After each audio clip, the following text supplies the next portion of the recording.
Mapagpalang araw mga kaibigan at katropa, tapos na ang inaabangang Mexican Civil War sa ibabaw ng ring sa pagitan ni 3 Division World Champion Emmanuel Navarrete at former 2 Division World Champion Oscar Valdez para sa WBO Super Featherweight Championship belt na hawak ni Navarrete na ang venue ay sa Desert Diamond Arena, Glendale, Arizona. Bago ang laban, maraming boxing experts na nagsasabi na mananalo si Oscar Valdez dahil sa kanyang experience sa paglaban sa mga elite fighters tulad ni Shakur Stevenson at sa kanyang advantage sa speed. At isa pa marahil sa rason na nakita ng mga boxing expert ay ang sloppy last fight ni Navarrete versus Liam Nelson dahil napabagsak siya ni Nelson sa 4th round. Sa laban nila na naganap, it proves otherwise dahil hindi nangyari ang inaasahan ng mga boxing expert. Panalo si Emmanuel Navarrete via unanimous decision. Sa laban talagang halata ang length ni Navarrete at nakita talagang diferensya sa laki. Nagmukhang maliit si Oscar Valdez sa laban. Pero kudos to Oscar Valdez, lumaban ito ng matirang matibay gamit ang paborito niyang sandata sa bawat laban na left jab, lalo na ang kanyang left hook na nakakatama naman ng matindi pero bumabalik din si Navarrete ng kanyang sariling left hook. May fair share of moments din si Oscar Valdez pero bawat maibigay niya maganda kay Navarrete ay nakakabalik si Navarrete kahit na mukhang injured ang kanyang kanang kamay. Matapang din talaga si Oscar Valdez, di umayaw kahit sarado na ang kaliwang mata simula ng 10th round. As expected, live up to the hype ang laban. Action-packed talaga ang naging laban. Volume puncher talaga itong si Navarrete as Navarrete was 216 out of 1,038, 21% compared to 140 o 436, 32% for Valdez in total punches. Sa power punch, Navarrete went for 176 of 604, 29%, and Valdez was 114 of 318, 36%. Final judges scores favors all for Navarrete, 119 to 109, 118 to 110, 116 to 112. Navarrete wins unanimous decision. Matapos ang laban, di naman sour loser itong si Oscar Valdez, accepted his defeat like a true warrior at nais niyang maulit ang laban. Samantalang itong si Navarrete, may napakagandang gesture na ginawa. Binigay niya ang kanyang traditional cowboy hat sa kay Oscar Valdez na tinanggap naman nito.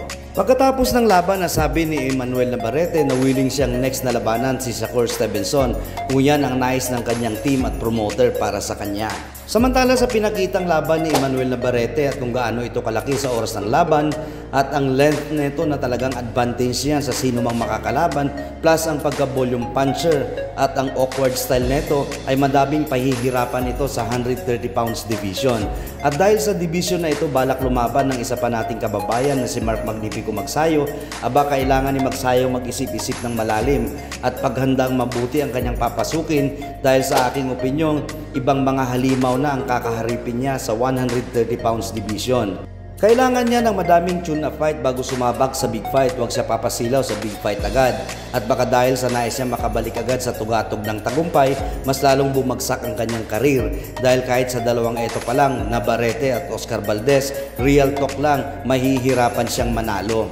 Anthony Joshua panalo via 7th round knockout versus replacement fighter Robert Helenius. Replacement itong si Robert Helenius dahil nag-positive sa illegal substance ang una niyang dapat makalaban na si Dillian Whyte. Sa kanyang panalo, lumabas ulit ang angas ni Anthony Joshua na ayon sa kanya gusto niyang sunod na labanan si Deontay Wilder pagkatapos niyang ma-knockout si Robert Helenius. Nakalimutan ata o di alam ni Anthony Joshua na wala siyang napatunayan sa kanyang panalo sa 39 years old na si Robert Helenius. Nauna nang pinatulog ito ni Deontay Wilder ng October ng nakarang taon sa unang round lang. Samantalang siya inabot ang 7th round bago niya na-knockout si Robert Helenius. Ibig sabihin hindi ito naging easy fight kahit na-knockout niya ang kanyang kalaban. Bago ang laban, marami din kinabahan dahil minsan nang nadali si Anthony Joshua ng isang replacement fighter. Nangyari ito ng 2019 dahil ang dapat sanang makalaban niya na si Jerrell Miller hindi pumasa sa drug test kaya pinalitan siya ni Andy Ruiz. Ang nangyari, hindi inaasahan ng lahat na TKO siya ni Andy Ruiz sa 7th round at nakuha sa kanyang WBA, IBF at WBO Heavyweight Championship belts. At ito na rin ang simula ng decline ng kanyang karir. Buti na lang di naulit sa labang ito. Mga kaibigan at katropa, hanggang dito na lang video ito. Mag-iiwan ako sa inyo ng tanong, pag-i-comment na lang ng inyong mga sagot. Kaya ba ni Magsayo ang mga halimaw sa 130 pounds division? Hanggang sa muli mga kaibigan at katropa, maraming salamat. At sa mga bagong sumusuporta sa aking channel, Thank you so much. At sa maliligaw, baka pwede naman pahingi ng inyong suporta. Maraming salamat.